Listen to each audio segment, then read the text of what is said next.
Welcome to the Busted Opens Masters class. I'm Tommy Dreamer, along with the Masters, Bully Ray and Mark Henry. And today, we will be discussing The Rock and what The Rock will be doing in 2025. I will lead it up to his Nation member, Mark Henry, to kick it off first. Guys, I really do think that this is the year that The Rock is going to insert himself as not only the tribal chief, but the high chief. Ooh. I think that it would be great that Solo, Roman, all of the Usos, and all of the Fatus, all of the Tongans together would join and do something like a takeover.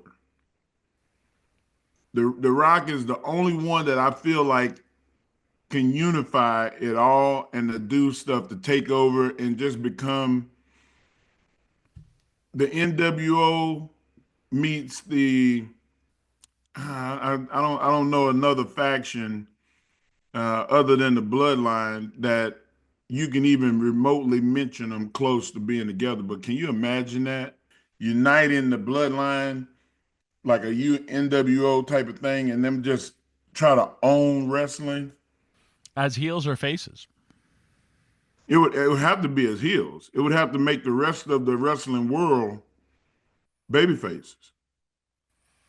Well, I mean, then we lose Jay, who's really, really big. I like this idea. I think it's different, and because then the first thing that goes to my head is, what if John Cena gets a group of guys to go up against this? Or Cody.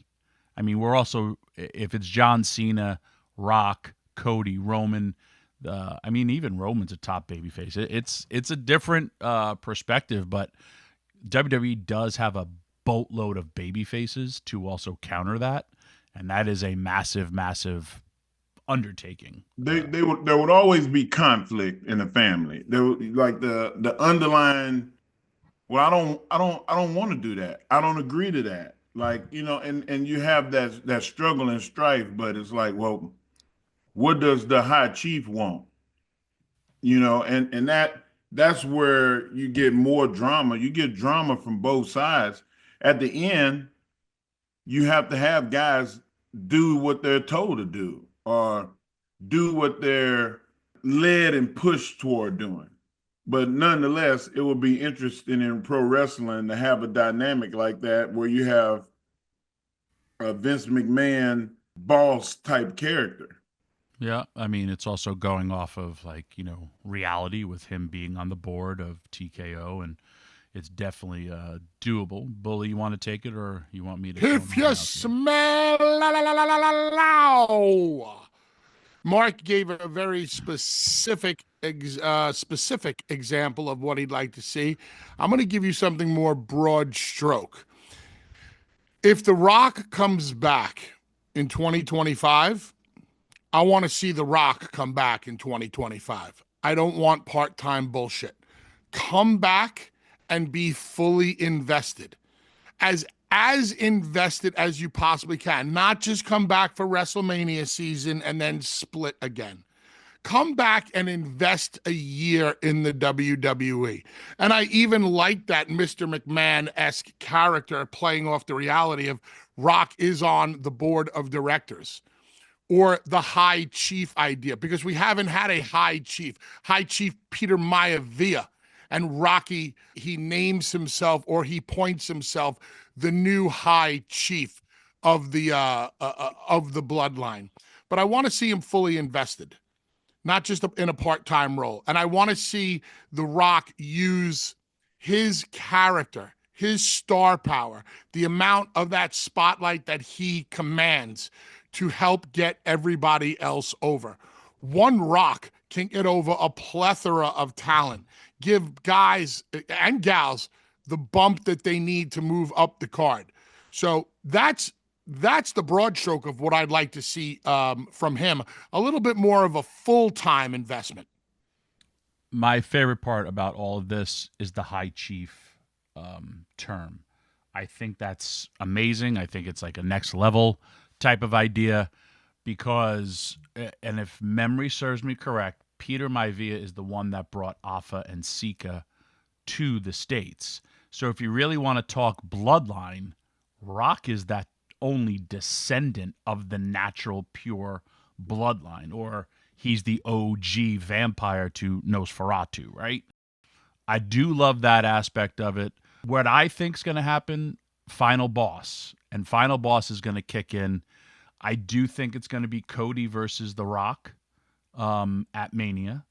I do not think he needs to earn a shot at the Rumble because he's the boss. And to Bully's idea of that and Mark's idea, that Vince McMahon character, he can insert himself any way he wants. What made Vince such an evil heel during the Austin Vince stuff is like Vince did things to used his power to put Austin in disadvantages. And I think that Final Boss character could do the exact same. I don't want to see him all the time. Here's why. If I'm the Final Boss, I come to work when I want. And I could phone it in a video or do stuff like that and basically also tell the fans, you're not going to see me every week. Here's why, because I'm your boss.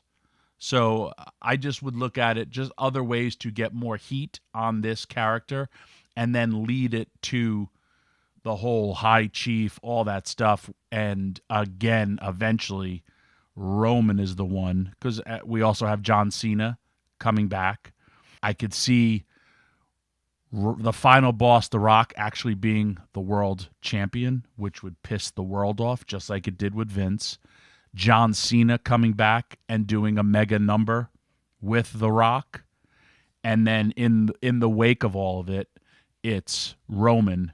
And then Roman finally does his business with The Rock, the High Chief versus the Blood. I mean, there's so many places I feel you can go with all that stuff. I've seen Rocky part-time enough that's how I came to the conclusion I'd like to see him more full-time. I understand what you're saying, but it's always this part-time stuff, whether it's from Rocky, whether it's from Cena, whether it's from guys in the past. I would love to see somebody who became a worldwide star because of the WWE put that worldwide stardom and movie success in Hollywood to the side for 6 months to a year to reinvest your time into the company and to the business that got you there in the first place. So whatever they do, I'm sure it's going to work because, Rocky's very invested in everything that he does. And he has to be. I mean, also being legit on the board and being a part of that company is, and then here's the other part, which most people don't get. Like, he's putting his own ass and his own drawing power on the line when you put yourself in that. If business happens to go down and then everyone could just go, hey, we're all sitting at that big board at that big table, and like, well, that's because of you. As opposed to if you're just a wrestler and you're put in that spot, it's, oh, we could just make this change. But how do you go and tell somebody who's actual boss, like, well, things aren't where they are, but I don't think they will be, because what we saw was heelish Rock, and his performance I thought was really, really good at WrestleMania. He came out, injury free, and I just thought that was a glimpse of what we're going to see with him. But I mean, again, that dangling carrot was what he handed and what he whispered to Cody. And I think that payoff is going to be around WrestleMania time. Bully made a point about giving people the rub and bringing other people along. I think that there's about 3 or 4 family members that are kind of like in the pipeline that should be given the rub to activate them and have more people in the current bloodline. I think the Zilafatu, Eki's son, and Rakishi's youngest son, who is 6'5", almost 6'6", 300 and plus pounds, and looks like he's going to be as good or better than everybody.